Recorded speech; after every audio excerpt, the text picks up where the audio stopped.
The night was colder than usual, and the rain fell in thin lines across the quiet suburban street. A police siren flickered blue and red against the wet pavement as Officer Emily Hayes stepped out of her patrol car. She didn't expect her life to change that night, she only expected to write a simple ticket. But destiny had a different plan.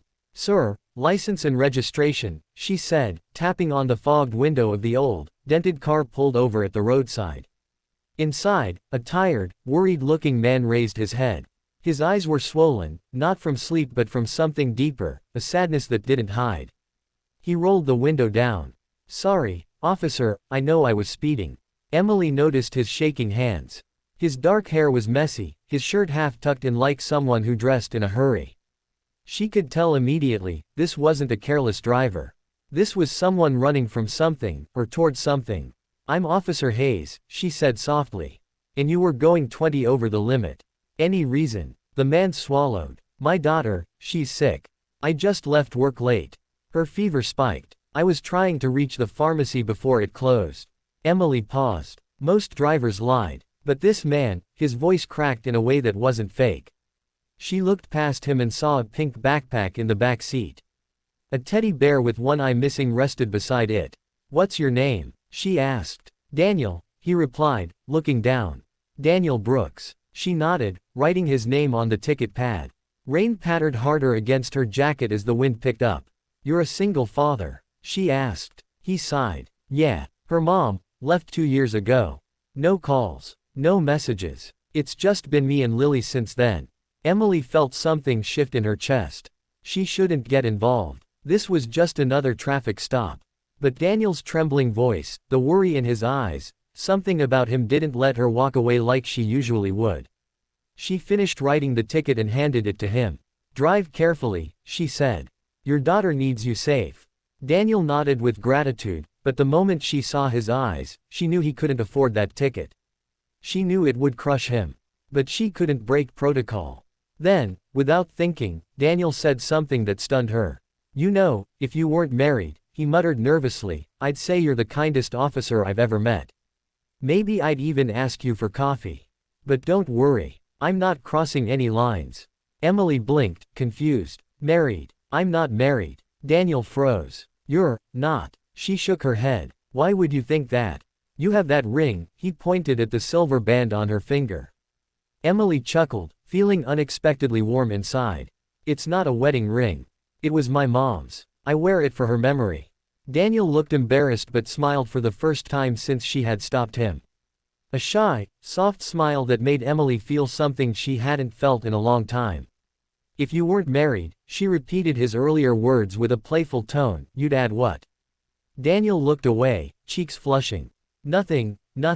Forget I said anything." But the truth was, he had said enough. More than he realized. More than she expected to hear from a stranger on a rainy night.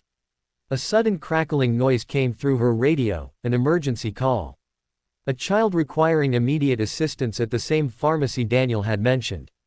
Emily's heart jumped. "Daniel," she said urgently. "Is that where you were headed?" His eyes widened. "Yes. Lily, please, I need to go." Without hesitation, Emily told him, "Follow me. I'll get you there faster."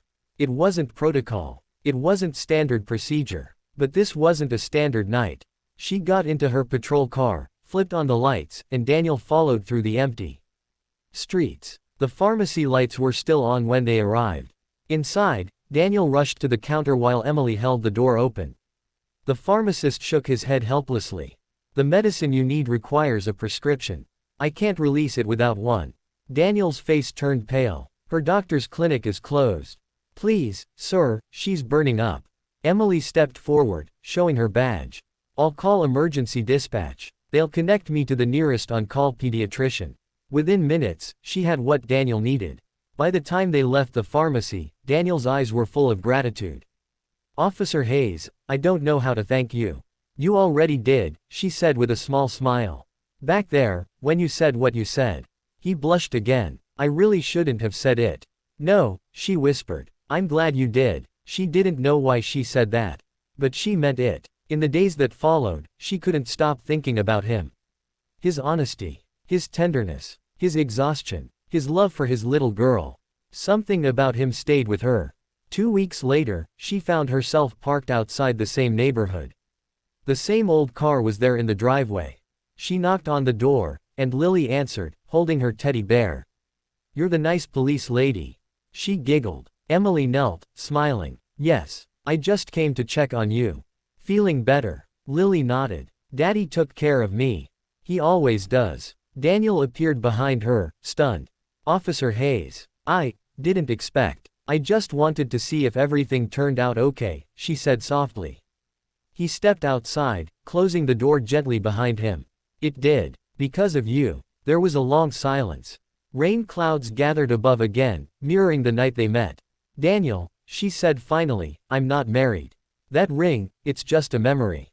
But I haven't let anyone close in a long time." He swallowed. "Me neither. And, if someone were to ask me for coffee," she continued slowly, "I might say yes. Under the right circumstances." Daniel took a deep breath. Then, "Can I ask now?" She nodded. "Ask. Would you, maybe like to get coffee with me sometime?" He said gently. Emily smiled, brighter than she had in years. "Yes, Daniel, I would." The moment hung in the air, not perfect, not magical like a movie, but real. Two broken hearts meeting halfway. Two lonely souls finding warmth again. Lily peeked from the window, giggling as she spotted them. Daniel laughed with her. Emily felt something unfamiliar, hope. Days turned into weeks, and weeks into months. Their connection grew slowly, naturally, beautifully. Emily became a part of Lily's life. Lily became a part of hers. And Daniel, he became the person Emily never realized she needed. They healed each other. Not with grand gestures, but with small moments. Shared coffees. Late-night conversations. Helping with homework. Quiet mornings. Soft smiles. And one evening, as the sun set behind their little world, Daniel whispered, "That night, when you were writing that ticket, I said something stupid." Emily laughed. "You said, if you weren't married. And now I'm glad you weren't," he said softly. "Because if you were, none of this would have happened." She rested her head on his shoulder. Sometimes life writes better stories than we do. The screen fades slowly as the narrator speaks. If this story touched your heart, don't forget to like the video, subscribe to the channel, and share it with someone who needs a reminder. Love can arrive when you least expect it. And with that, their story became one more reminder that even in moments that feel like accidents, destiny is always at work.